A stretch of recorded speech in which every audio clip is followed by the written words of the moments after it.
বাবা, আমাকে একজোড়া ভালো শাঁখা দাও না। মা, তোমার হাত তো দেখি একেবারে দেবীর মতো। মা, তুমি কি সাক্ষাৎ জগদম্বা? আমার শাখার টাকাটা দিয়ে যাও। আমার পেছনে আসো।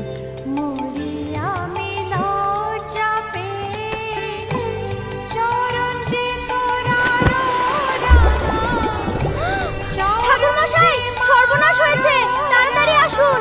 নতুন বউ পুকুরে ডুবে গেল। সে কি? আমার কাছে শাখা নিয়ে বধূ বেশে?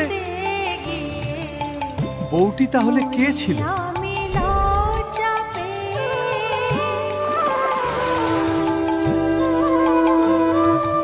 কিরে, আমাকে আর শাখা দিবি না?